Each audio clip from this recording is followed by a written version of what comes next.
Hello and welcome my dear students. I am Rushali ma'am from VM academy classes Nashik.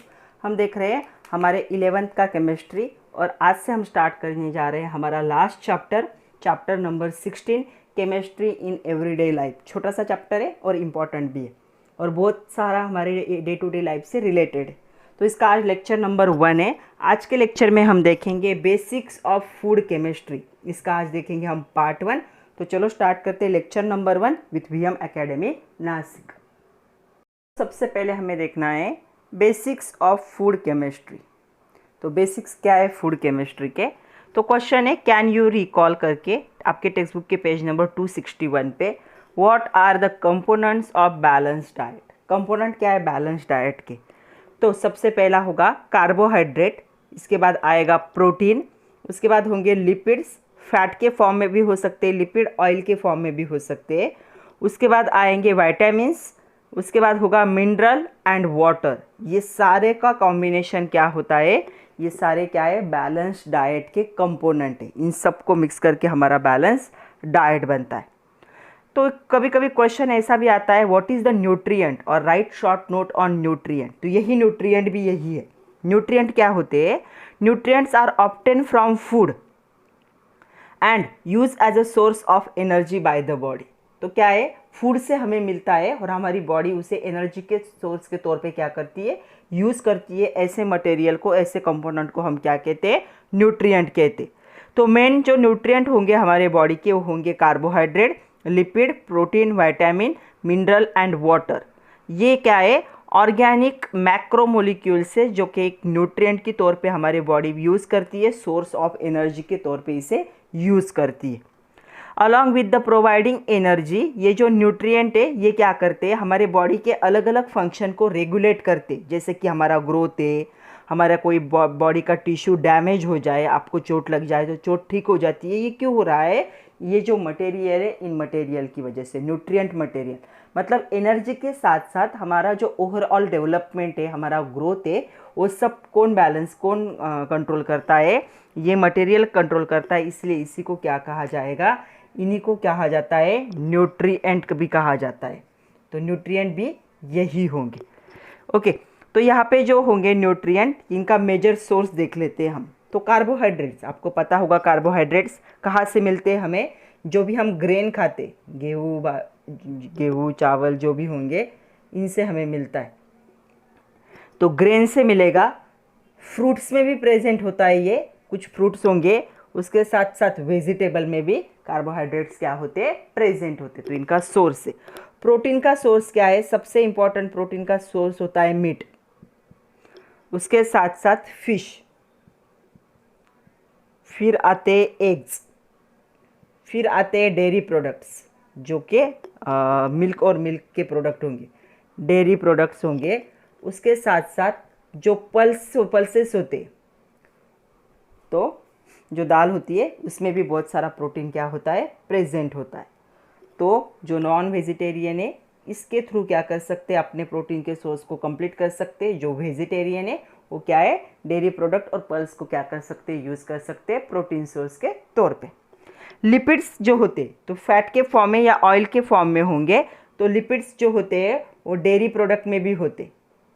तो dairy product में lipid present होते हैं. उसके साथ साथ जो वेजिटेबल ऑयल होता है, उसके बाद एनिमल का जो फैट होगा उसमें क्या होगा ये प्रेजेंट होगा. तो एनिमल फैट्स में भी लिपिड्स क्या होते प्रेजेंट होते. उसके बाद है वाइटामिन्स. तो वाइटामिन्स किस मिक्स से मिलेंगे हमें, तो वाइटामिन्स हमें ग्रेन से मिलते हैं, उसके बाद हमें फ्रूट से मिलते हैं, वेजिटेबल से मिलते हैं, मीट से मिलते हैं, फिश सब में प्रेजेंट होते हैं वाइटामिन्स. अलग अलग होते हैं, सिर्फ फिश से मिलते हैं. उसके बाद एग से मिलेंगे, डेयरी प्रोडक्ट से मिलेंगे, पल्स से मिलेंगे. तो ये क्या है, ये जो है न्यूट्रिएंट या हमारा बैलेंस डाइट उसका क्या है ये सोर्स है. तो बैलेंस डाइट जो है बहुत इंपॉर्टेंट है और इनका सोर्स भी अभी पता चला. दूसरा क्वेश्चन उसका है, देखो कैन यू रिकॉल का. वाई फूड कुक, फूड को कुक करने की ज़रूरत क्यों है. What is the difference between physical state of अनकुक and cook food. दोनों के फिजिकल स्टेट में क्या चेंजेस है. तो फूड को हम कुक करते हैं in order to make it easy to digest. हमें क्या हो जाए, डाइजेशन में वो इजी हो जाए, इसलिए फूड का कुकिंग बहुत ज़रूरी है। डाइजेशन उसकी वजह से क्या हो जाता है, इजी हो जाता है कुकिंग की वजह से। तो जो रॉ फूड होता है, रॉ फूड को अनकुक फूड भी कह सकते हो, ये क्या कंटेन करता है, हार्मफुल माइक्रो ऑर्गेनिज्म प्रेजेंट होते। आपने मार्केट से लाया और वैसे धो के खाया तो मतलब क्या है, वहाँ पे माइक्रो ऑर्गेनिजम्स क्या होंगे, उसमें प्रेजेंट होंगे। वो माइक्रो ऑर्गेनिज्म क्या है, इलनेस के लिए रिस्पॉन्सिबल होते, तो आपको वो बीमार कर सकते। वहीं पे अगर आपने कुक फूड खाया तो टेम्परेचर, हाई टेम्परेचर में, कुकिंग मतलब क्या है, हाई टेम्परेचर में हीटिंग होता है, तो यहाँ पे क्या होगा, ये माइक्रो ऑर्गेनिज्म किल हो जाएंगे और इलनेस जो है, आपको बीमार करने का जो ये है वो क्या हो जाएगा, थोड़ा सा कम हो जाएगा रिस्क। रॉ या अनकुक फूड जो होता है मटेरियल, ये क्या है, ड्राई पल्सेस है, वेजिटेबल है, मीट है, इनको हम डायरेक्टली नहीं खा सकते क्योंकि ये हार्ड मटेरियल है, तो हम इसे इजीली क्या है, चबा के खा नहीं सकते। तो यहाँ पे क्या है, जो कुक फूड है, उस कुक फूड को हम इजीली क्या है, चबा सकते हैं, इसे डाइजेस्ट कर सकते हैं, इसलिए फूड को क्या किया जाता है, कुक किया जाता है। तो ये जो दाल होते हैं या फिर मीट होता है, इनको हम डायरेक्ट नहीं खा सकते क्योंकि वेजिटेबल्स होते हैं, कुछ बहुत हार्ड मटेरियल है ये, तो ये हमें क्या है, चबाने में बहुत तकलीफ होती है, तो इसीलिए फूड को कुक करना क्या है, ज़रूरी।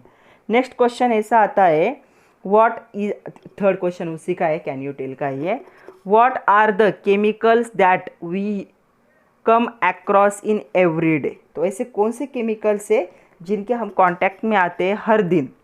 तो सबसे पहला केमिकल है जो हम हर दिन यूज़ करते हैं, वो है डिटर्जेंट। कपड़े धोने के लिए जो यूज़ होता है, तो डिटर्जेंट एक टाइप का केमिकल है जो हम क्या है, हमारे डेली लाइफ का पार्ट बन चुका है। उसके बाद दूसरा केमिकल जो है वो है शैम्पू। तो सब लोगों को पता होगा कि ये जो फोम जनरेट करता है, तो इसमें केमिकल्स प्रेजेंट होते हैं। उसके बाद मेडिसिन्स, किसी न किसी वजह से हम जो मेडिसिन्स लेते हैं, ये भी क्या है, एक टाइप के केमिकल है। उसके बाद जो फूड के फ्लेवर यूज़ करते हैं हम, अलग अलग फ्लेवर का फूड यूज़ करते हैं, तो ये जो फ्लेवर्स होंगे ये भी क्या है, केमिकल्स है।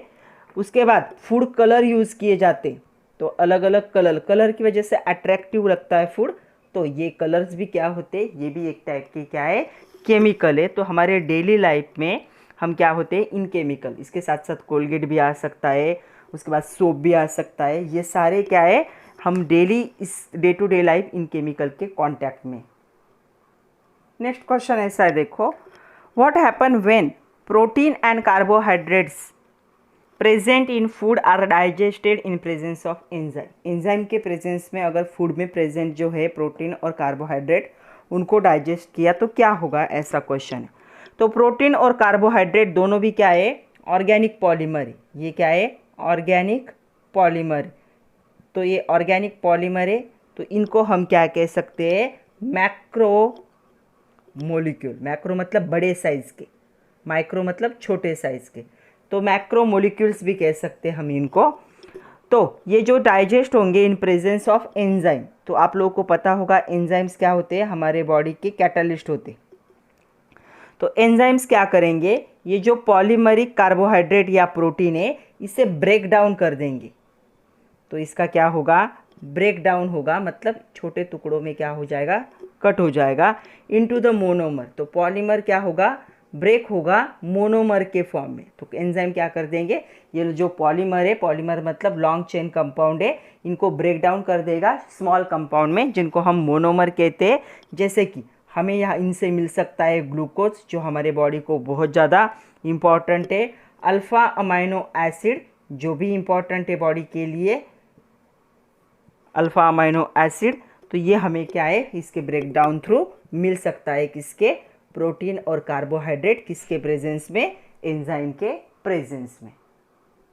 नेक्स्ट क्वेश्चन हमारे एक्सरसाइज का क्वेश्चन है। क्वेश्चन कैसा है, देखो, क्वेश्चन ऐसा है, explain cooking makes food easy to digest. अभी हमने देखा है, फिर एक बार देख लेते हैं।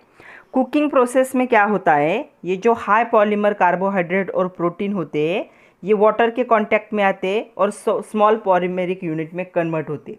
तो जो भी कार्बोहाइड्रेट, अभी हमने देखा कि कार्बोहाइड्रेट जो होंगे और उसके साथ साथ जो प्रोटीन्स होते, ये दोनों भी क्या होते हैं, ये पॉलीमेरिक कंपाउंड है। ओके, तो जब हम कुक करेंगे फूड को वाटर के कांटेक्ट में, तो इसे क्या कहेंगे हम, हाइड्रोलिसिस कहेंगे, हाइड्रोलाइज हो जाएंगे। और ये जो है पॉलीमेरिक कंपाउंड है, तो ये पॉलीमेरिक कंपाउंड क्या हो जाएंगे, यहाँ पे स्मॉलर पॉलीमर में कन्वर्ट हो जाएंगे। तो स्मॉलर पॉलीमेरिक यूनिट में कन्वर्ट होंगे, क्यों, वाटर की वजह से, वाटर के साथ उसकी रिएक्शन हो रही है कुकिंग के दौरान। तो यहाँ पे जो अनकुक फूड होगा ये क्या होता है, मिक्सचर होता है heterogeneous suspension which becomes colloid matter on cooking. तो यहाँ पे कुकिंग से पहले क्या होगा, ये सस्पेंशन होगा और कुकिंग के बाद ये क्या होता है, कोलाइडल मैटर में कन्वर्ट हो जाता है। तो यहाँ पे जो न्यूट्रिएंट मॉलिक्यूल प्रेजेंट होते हैं कुक फूड में वो स्मॉल यूनिट में होते, स्मॉल साइज में होते हैं, और इसीलिए इनको डाइजेस्ट करना क्या हो जाता है, ईजी हो जाता है। तो ये क्या होते हैं, ईजीली क्या हो जाते हैं, डाइजेस्ट होते हैं, क्योंकि स्मॉल यूनिट होने की वजह से। बट अनकुक फूड में क्या है, ये लार्ज पॉलीमेरिक कंपाउंड होते हैं, इनको डाइजेस्ट करना थोड़ा सा हेवी है। इसीलिए कुकिंग जो होता है फूड को क्या करता है, इजीली डाइजेशन में हेल्प करेगा। तो कुकिंग की वजह से फूड इजीली डाइजेस्ट होता है, क्योंकि कुकिंग के दौरान लार्ज पॉलीमेरिक कंपाउंड वाटर की वजह से स्मॉल पॉलीमेरिक कंपाउंड में कन्वर्ट होते हैं, और ये स्मॉल पॉलीमेरिक कंपाउंड क्या होते हैं, ईजी टू डाइजेस्ट होते हैं, ईजिली डाइजेस्ट हो सकते हैं। इसीलिए कुकिंग हेल्प करेगा टू मेक ईजी डाइजेशन। चलो अभी फूड क्वालिटी केमिस्ट्री देखना है हमें। इस पे क्वेश्चन है, just think Y is food store for long time. तो फूड को स्टोर क्यों किया जाता है लॉन्ग टाइम में। फूड मतलब क्या होगा, फूड को जैसे सीरियल के फॉर्म में क्या किया जाता है, उसके बाद पल्सेस के फॉर्म में, उसके बाद पीकल जो होता है सब लोगों को पता होगा, अचार जो है पीकल, इनके फॉर्म में क्या किया जाता है, स्टोर किया जाता है। तो ये अलग अलग फॉर्म है फूड के जो स्टोर किए जाते, ताकि वो क्या हो सके, हमें ऑल सीज़न में अवेलेबल हो सके। तो सारे सीज़न में अवेलेबल हो सके, इसीलिए क्या किया जाता है, फूड को स्टोर करना ज़रूरी होता है लॉन्ग टाइम के लिए। दूसरा क्वेश्चन है यहाँ पे, जस्ट यू थिंक का, ये आपके टेक्स्ट बुक के पेज नंबर 261 पे, what method are used for the prevention of food. तो प्रिवेंशन ऑफ फूड के लिए दो टाइप के मेथड यूज़ होते, पहला होता है फिजिकल मेथड और दूसरा होता है केमिकल मेथड। तो दो टाइप के मेथड यूज़ होते हैं, फिजिकल एंड केमिकल। तो different type of physical and chemical methods use for the preservation of food. तो फिजिकल मेथड में क्या होगा, एडिशन ऑफ हीट, आप मटेरियल को क्या कर सकते हो, हीट करके रख सकते हो। रिमूवल ऑफ हीट, कभी कभी हीट को रिमूव भी किया जाता है, रेफ्रिजरेट में रखा जाता है, रेफ्रिजरेट किया जाता है, रिमूवल भी किया जाता है हीट का। रिमूवल ऑफ वाटर, पानी उससे कंप्लीटली क्या किया जाता है, मतलब उसे ड्राई करके रखा जाएगा। और ई रेडिएशन, कभी कभी ई रेडिएशन मतलब अल्ट्रावायलेट रेज, सनरेज उस पर पास किए जाते हैं, तो प्रिवेंट ये क्या होता है, फूड क्या होता है, प्रिजर्व किया जाता है। तो ये हो गए फिजिकल। केमिकल मेथड्स देखो, तो कभी कभी हम क्या करते हैं, जो फूड होता है उसमें एडिशन करते हैं शुगर। तो जो पिकल होता है उसमें शुगर, सॉल्ट दोनों का एडिशन होता है। इसके साथ साथ कभी कभी चिली भी ऐड होती है, विनेगर भी ऐड होता है। तो इन सब को यूज़ किया जाता है एज अ प्रिजर्वेटिव। तो इन केमिकल को ऐड करके भी क्या है, फूड को प्रिजर्व किया जा सकता है। तो दो टाइप है प्रिजर्वेशन के, physical method and the chemical method. Next question आता है, what is the quality of food. तो फूड की क्वालिटी क्या है, तो ऐसी टर्म जो डिस्क्राइब करेगी पैरामीटर्स। तो हमें टेस्ट से ही पता चलता है कि फूड की क्वालिटी अच्छी या नहीं। तो फूड क्वालिटी क्या है, एक पैरामीटर से, पैरामीटर्स मतलब कैसे पैरामीटर्स, जैसे कि उसका फ्लेवर से पता चलता है हमें फ्लेवर चेंज हुआ है या नहीं। स्मेल से पता चलता है फूड की क्वालिटी कैसी, अच्छी या बुरी है। उसके बाद कभी कभी टेक्सचर से पता चलता है कि फूड की क्वालिटी कैसी है। कलर से पता चलता है कि फूड की, और माइक्रोबियल स्पॉइलेज, उसमें से अगर गंदा स्मेल आए तो इसका मतलब क्या है, माइक्रोबियल क्या हो चुका है, उसमें स्पॉइलेज हो चुका है। तो ये सारे क्या है, इन पैरामीटर थ्रू हम क्या है, किसी भी फूड की क्वालिटी को क्या करते हैं, डिसाइड करते हैं। तो ऐसे पैरामीटर्स जो डिस्क्राइब करेंगे फूड की क्वालिटी को, उनको क्या कहा जाता है, क्वालिटी ऑफ फूड। उसके बाद पूछा जाता है, शेल्विंग प्रोसेस यूज़ होती है। तो quality of food change on the shelving, तो शेल्विंग मतलब स्टोर करने की वजह से क्वालिटी क्या चेंज होती है फूड की। तो जो एंजाइम प्रेजेंट होते हैं, नेचुरली प्रेजेंट होते हैं फूड मटेरियल में, हम देख रहे हैं अभी शेल्विंग। तो जो फूड होता है, तो फूड में क्या होता है, नेचुरली क्या प्रेजेंट होते हैं, एंजाइम्स प्रेजेंट इनएक्टिव फॉर्म में होते हैं। एंजाइम्स क्या होते हैं, प्रेजेंट होते। तो enzymes are naturally present in all food material. तो ये जो क्वालिटी फूड की चेंज होती है शेल्विंग के टाइम पे, मतलब स्टोरिंग के टाइम पे, ये एंजाइम की एक्शन की वजह से होती है। ये एंजाइम एक्शन करते हैं, उसके बाद कुछ केमिकल रिएक्शन होते हैं। तो यहाँ पे केमिकल रिएक्शन होंगे, एनवायरमेंटल चेंज होंगे, माइक्रोबियल एक्शन हो जाएगी, उसके वजह से यहाँ पे फूड की क्वालिटी कभी कभी क्या हो सकती है, चेंज हो सकती है। मतलब आपने बहुत दिनों तक स्टोर करके रखा और उसे देखा ही नहीं, तो इनमें क्या हो सकता है, एंजाइम की एक्टिविटी, केमिकल चेंजेस की वजह से फूड की क्वालिटी चेंज हो सकती है। पूछा गया है what is the benefit of shelving, shelving के क्या बेनिफिट है। तो शेल्विंग मतलब अगर स्टोर किया तो आपका मिल्क किस में कन्वर्ट हो सकता है, कर्ड में कन्वर्ट हो सकता है। कर्ड तो इम्पॉर्टेंट है, ये एक इसका फ़ायदा है। और जो फ्लोर होता है, फ्लोर पता होगा आप लोगों को, टो फ्लोर टो जो होगा, मतलब जो आटा गूंदा हुआ होता है, ये क्या है, ब्रेड में क्या हो जाता है, ब्रेड बनाने के लिए कन्वर्ट होता है। इसको ब्रेड बनाने के लिए हम यूज़ कर सकते हैं। तो इन दोनों जगह पे क्या है, माइक्रोबियल एक्शन हो रही है एंजाइम थ्रू, तो एक फूड प्रोडक्ट दूसरे प्रोडक्ट में क्या हो रहा है, कन्वर्ट हो रहा है। और एक क्वेश्चन है आपके एक्सरसाइज का क्वेश्चन है ये, राइस फ्लोर और कुक राइस में क्या फ़र्क है। तो राइस फ्लोर को क्या कर सकते हैं, हम स्टोर कर सकते हैं ज़्यादा दिनों तक, ओके, लॉन्ग पीरियड के लिए। और यहाँ पे क्या होगा, इसकी क्या होगी, लॉन्ग लाइफ होगी, लॉन्ग सेल्फ लाइफ कह सकते। शेल्फ लाइफ मतलब स्टोरिंग लाइफ इसकी ज़्यादा होगी। कुक राइस को हम कभी भी स्टोर नहीं कर सकते, ऐसे कह सकते कि आज कुक किया 15 दिनों के बाद खाएंगे, ऐसा पॉसिबल नहीं, कैन नॉट टू स्टोर, इसे स्टोर नहीं किया जा सकता, इसे तुरंत खाना ही पड़ेगा। इसकी क्या होती है, शॉर्ट लाइफ होती है, शॉर्ट शेल्फ लाइफ कहेंगे। ये जो फ्लोर होता है अनकुक फूड है, ये राइस फ्लोर क्या है, अनकुक फूड है। और ये क्या है, कुक फूड है। तो ये क्या हो जाएगा, इजी टू डाइजेस्ट, इसे आप डायरेक्ट खा सकते हो क्या, नो, डिफ़िकल्ट टू डाइजेस्ट, तो डायरेक्ट खा ही नहीं सकते, इसे अलग फॉर्म में कन्वर्ट करना पड़ेगा। तो ये क्या है, डिफ़िकल्ट हो जाएगा डाइजेस्ट के लिए। तो ये इसके क्या है, 2-3 डिफरेंस है, 3 डिफरेंस है दोनों के। नेक्स्ट क्वेश्चन ऐसा आता है, ये आपके टेक्स्ट बुक में भी दिया है क्वेश्चन ऐसा है, how are the chemical reaction of food stuff with environment controlled during the storage, कैसे कंट्रोल किया जा सकता है। तो देखो यहाँ पे सबसे पहले कि जो ऑक्सीजन और माइक्रो ऑर्गेनिज्म होते हैं एयर में, वो क्या होंगे, रिस्पॉन्सिबल होंगे for the adverse effect on food.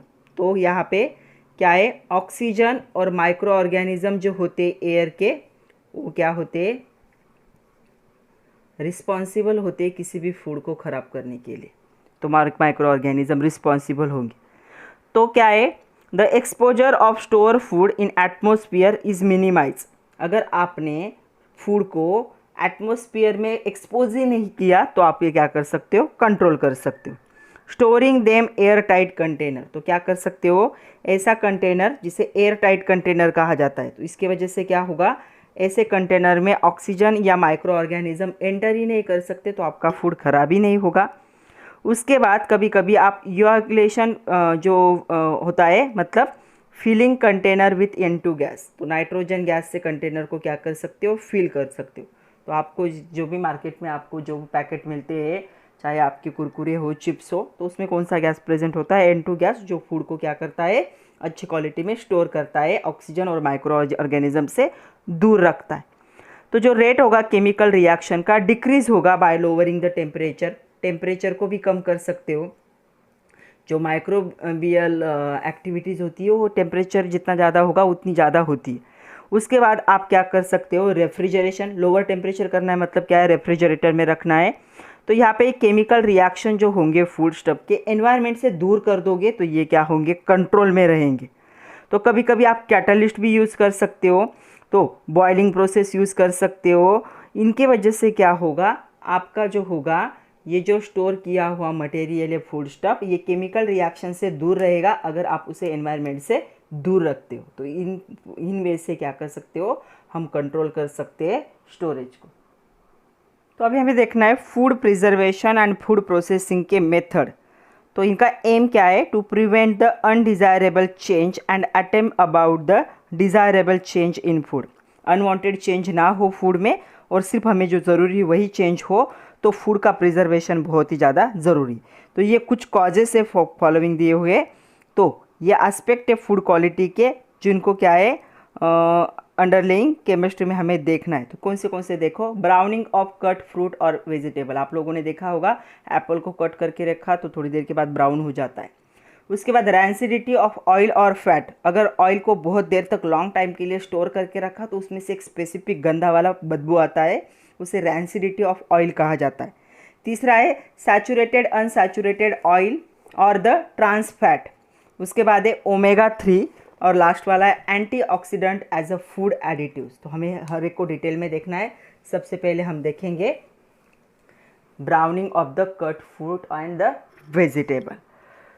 तो आप लोगों ने बहुत बार ऑब्जर्व किया होगा, तो इस पे क्वेश्चन भी आपके एक्सरसाइज में, explain the following on cutting some fruits and vegetable turn brown.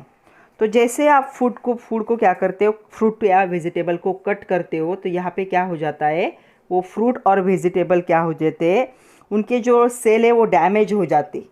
Okay, तो या इसका रिजल्ट क्या होगा, वहाँ पे जो सेल के अंदर केमिकल था वो केमिकल क्या हो जाएगा, रिलीज़ हो जाएगा।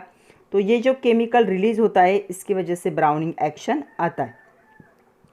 तो क्या होगा, depending of pH of fruit and vegetable, यहाँ पे क्या होता है, पॉलीफेनॉल्स क्या होते हैं, रिलीज होते हैं। ये क्या है, पॉलीफेनॉल्स है।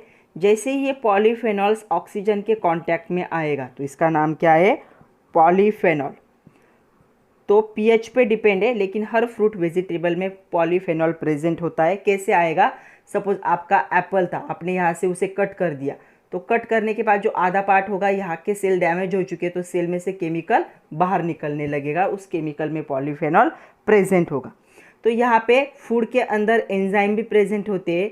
तो जैसे ही ये केमिकल रिलीज हो गया, एंजाइम की एक्शन स्टार्ट होगी और इस एंजाइम के एक्शन की वजह से ये जो पॉलीफेनॉल था ये अलग फॉर्म में कन्वर्ट हो जाएगा, उसे कहा जाता है क्विनोन।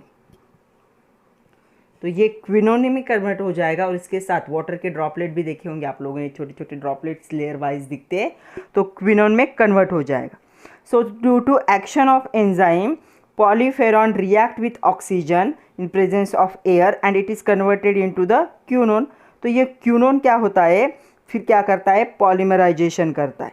तो ये अंडरगो होगा पॉलीमराइजेशन रिएक्शन। इसका रिजल्ट क्या होगा, ब्राउन कलर का क्या फॉर्म होगा, टैनिन फॉर्म होगा।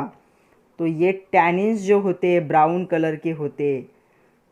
तो क्यूनोन का ब्राउन कलर नहीं होता, ये क्यूनोन फॉर्म होने के बाद ये पॉलीमराइजेशन रिएक्शन करता है और पॉलीमराइजेशन रिएक्शन करके ब्राउन कलर का टैनिन फॉर्म करता है। इसीलिए जब भी हम वेजिटेबल या फ्रूट को कट करते, सारे नहीं सब क्या करेंगे, यहाँ पे ब्राउनिंग एक्शन को दिखाते। तो कौन से मेथड है जिससे ये रिएक्शन है ब्राउनिंग की, तो ये क्या है, टैनिन में कन्वर्ट होगा जो कि ब्राउन कंपाउंड है। तो कौन से ऐसे मेथड है जिनसे हम इसे क्या कर सकते हैं, अवॉइड कर सकते। तो सबसे पहला मेथड है जिससे हम इसे अवॉइड कर सकते हैं, browning reaction of the chop fruit और vegetable can be slow down कर सकते हैं। पहली मेथड है by using the reducing agent, कुछ रिड्यूसिंग एजेंट को यूज़ कर सकते हो। तो रिड्यूसिंग एजेंट क्या कर देंगे, ये जो रिएक्शन हो रही है इस रिएक्शन के रेट को थोड़ा सा रिड्यूस कर देंगे। तो रिड्यूसिंग एजेंट जैसे आप यूज़ कर सकते हो सल्फर डाइऑक्साइड और एस्कॉर्बिक एसिड। एस्कॉर्बिक एसिड मतलब क्या होता है, विटामिन सी होगा। इसे यूज़ कर सकते हो एज ए रिड्यूसिंग एजेंट। इसकी वजह से ब्राउनिंग एक्शन रिड्यूस होगा। दूसरा है, आप क्या कर सकते हो, पीएच चेंज कर सकते हो। जो सरफेस है उसका पीएच चेंज कर सकते हो। तो पीएच कैसे चेंज कर सकते हो, कुछ ऐसे एडेबल एसिड जैसे कि लेमन जूस को यूज़ कर सकते हो। लेमन जूस को अगर ऐड कर दोगे या आपका कट एप्पल है उसके सरफेस पे इसे स्प्रेड कर दोगे। लेमन जूस मतलब क्या है, साइट्रिक एसिड है, और ये एसिड ऐसा है जो हम क्या है, एडेबल एसिड है, हम खा सकते हैं इसे। उसके बाद आप विनेगर यूज़ कर सकते हो। विनेगर क्या होता है, ये एसिटिक एसिड होता है, इसे भी हम खा सकते हैं, मतलब डाइजेस्ट हो सकता है। तो इनको यूज़ करके आप क्या कर सकते हो, ब्राउनिंग को थोड़ा सा अवॉइड कर सकते हो। इसी पे और एक क्वेश्चन है आपकी एक्सरसाइज में, explain the following, browning of cut Apple can be prolong by applying lemon juice. तो कट एप्पल पे अगर आपने लेमन जूस अप्लाई किया तो थोड़ी देर के लिए क्या होता है, ये ब्राउनिंग एक्शन अवॉइड होता है। तो browning cut apple is due to the oxidation of the polyphenol at the particular pH to quinone, और फिर ये क्यूनोन क्या होता है, पॉलीमराइजेशन से ब्राउन कलर का टैनिन में कन्वर्ट होता है। ये तो हमने रिएक्शन भी देखी। This browning reaction can be prolong, prolong मतलब हम क्या है, थोड़ी सी स्लो डाउन कर सकते हैं by adding the reducing agent और बाय चेंजिंग द पीएच।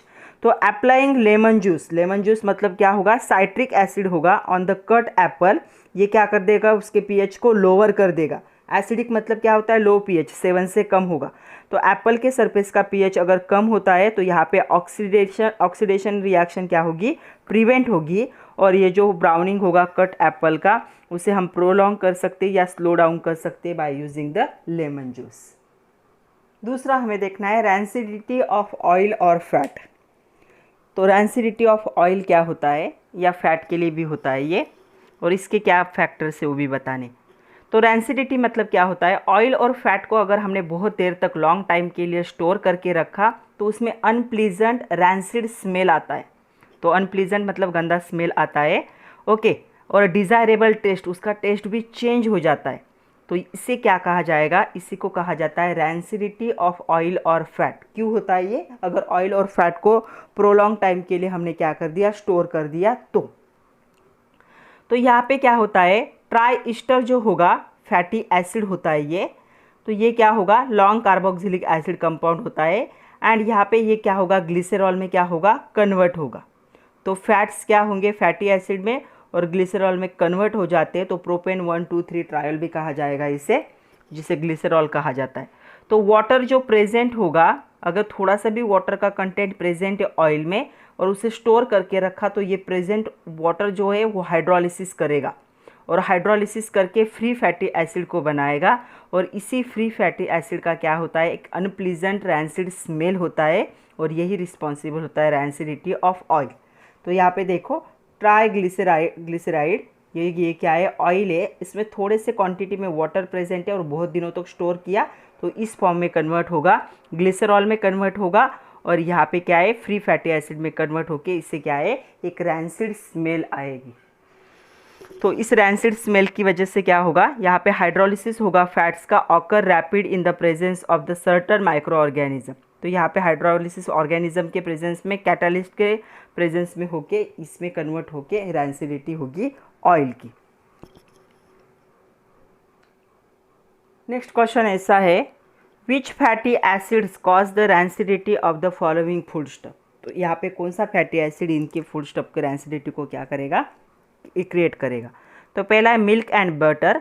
तो rancidity of milk and butter is due to the release of 2, 4 और 8 कार्बन फैटी एसिड। इतने मेंबर वाले फैटी एसिड की वजह से क्या होता है, मिल्क और बटर में क्या है, रैंसिडिटी आती है। तो अगर 2 मेंबर होगा तो इसे ब्यूटेनोइक एसिड कहा जाएगा, अगर 4 होगा तो इसे क्या कहा जाएगा, टेट्रा कहा जाएगा, 8 हुआ तो क्या कहा जाएगा, इसे ऑक्टा कहा जाएगा, 6 हुआ तो क्या कहा जाएगा, हेक्सानोइक। तो ये क्या होता है, ऐसे एसिड्स में कार्बन वाले फैटी एसिड में कन्वर्ट होगा, कब, ऑन द हाइड्रोलिसिस। दूसरा है chocolate. Chocolates develop oily and fatty flavour due to the release of, यहाँ पे क्या रिलीज होता है, यहाँ पे पाल्मिटिक, उसके बाद दूसरा होता है स्टेरिक, एंड ओलेइक एसिड, ये एसिड रिलीज होते हैं हाइड्रोलिसिस की वजह से। तो चॉकलेट क्या होते हैं, ऑयली हो जाते हैं कभी कभी, या फिर क्या हो जाते हैं, फैटी फ्लेवर में बन जाते हैं। Coconut oil, mostly coconut oil हम हेयर ऑयल के तौर पे यूज़ करते हैं। तो यहाँ पे क्या होता है, ये जो है यहाँ पे एक सोपी फ्लेवर आता है कोकोनट ऑयल में। तो ये जो फ्लेवर होता है ये होता है due to release of lauric acid. Lauric acid क्या होगा, रिलीज होगा हाइड्रोलिसिस। तो ये क्या है, ये ऐसे फैटी एसिड है जो कॉज करेंगे रैंसिडिटी को इन अलग अलग टाइप के फूड स्टफ में। नेक्स्ट क्वेश्चन ऐसा पूछा जाता है, give two causes responsible for the rancidity of oil and fat. तो रैंसिडिटी ऑफ ऑयल और फैट के लिए दो कॉजेस, पहला कॉज है रिलीज ऑफ फैटी एसिड, जो हाइड्रोलिसिस की वजह से होता है। फैट क्या होते हैं, फैटी एसिड में कन्वर्ट होते। तो ये कब होगा, मॉइस्चर, वाटर या एंजाइम के प्रेजेंस में होगा। तो ये पहला कॉज है release of fatty acid from the fat, hydrolysis of fat.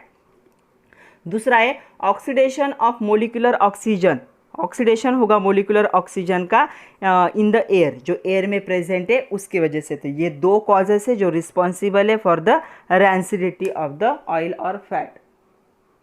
Next question ऐसा है, व्हाट आर द मोनो और पॉली अनसैचुरेटेड फैट और ऑयल।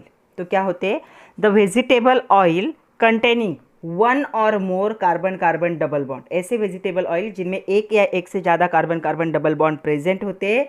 ओके, कहाँ पे, फैटी एसिड में as a part of their structure, उनके स्ट्रक्चर का पार्ट होगा वो, तो उसे क्या है, मोनो या पॉली अनसैचुरेशन का मीनिंग ही डबल बॉन्ड है, डबल या ट्रिपल बॉन्ड। तो उनको क्या कहा जाएगा, मोनो और पॉली अनसैचुरेटेड फैट्स। कब, जब वेजिटेबल ऑयल के जो फैटी एसिड प्रेजेंट होते हैं उनमें मिनिमम एक carbon carbon double bond present होना चाहिए, मैक्सिमम ज़्यादा भी हो सकते। सो 1 और more carbon carbon double bond present होंगे तो कहेंगे मोनो और पॉली अनसैचुरेटेड फैट्स और ऑयल। उसके बाद हमें देखना है ऑक्सीडेटिव रैंसिडिटी क्या होता है। तो ऑक्सीडेटिव रैंसिडिटी क्या होगा, देखो, द अनसैचुरेटेड फैट मोलिक्यूल्स, कुछ अनसैचुरेटेड फैट मोलिक्यूल होंगे। अनसैचुरेटेड मतलब जिनमें डबल बॉन्ड प्रेजेंट होगा, मिनिमम कार्बन कार्बन एक डबल बॉन्ड तो प्रेजेंट होगा, मैक्सिमम कितने भी हो सकते। तो ये क्या होंगे, ब्रेक डाउन होंगे, मतलब टूट जाएंगे। कब, जब उनका ऑक्सीडेशन होगा, और ये ऑक्सीडेशन करके ब्रेक होके क्या बनाएंगे, एक तो बनाएंगे होलाटाइल अल्डिहाइड, अल्डिहाइड को बनाएंगे, और दूसरा क्या बनाएंगे, कार्बोक्सिलिक एसिड। तो अल्डिहाइड क्या होता है, अल्डिहाइड ये ग्रुप होता है। तो ये अल्डिहाइड और कार्बोक्सिलिक एसिड मतलब ये ग्रुप होगा। तो इनको बनाते हैं। तो इनको बनाने की वजह से, मतलब एक फैटी एसिड था, तो फैटी एसिड क्या हो गया, दो पार्ट में कन्वर्ट हो गया ऑक्सीडेशन की वजह से, ऑक्सीजन की वजह से।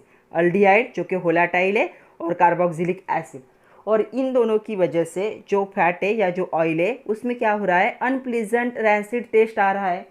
तो इसी को हम क्या कहेंगे, ऑक्सीडेटिव रैंसिडिटी। ऑक्सीजन की वजह से क्या हुआ है, ऑयल का रैंसिड हुआ है।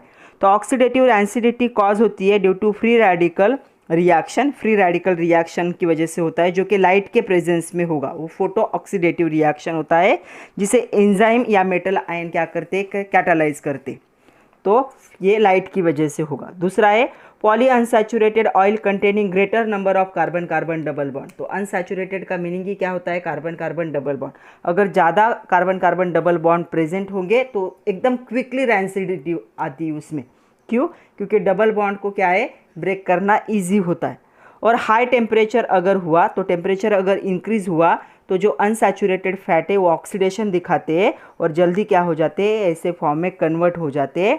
कभी कभी उनकी विस्कोसिटी भी चेंज होती है, कभी कभी उनका कलर भी ब्राउन हो जाता है। तो ये है ऑक्सीडेटिव रैंसिडिटी। तो आज के लिए इतना ही था बच्चों, आज यहाँ पे हम रुक जाते हैं। जो हमारा नेक्स्ट टॉपिक है saturated and unsaturated trans fat. उसके बाद हमें देखना था omega 3 antioxidant as a food additives, उनको हम नेक्स्ट लेक्चर में देखेंगे। तो पढ़ते रहिए, नोट्स बनाइए। All the best and thank you very much.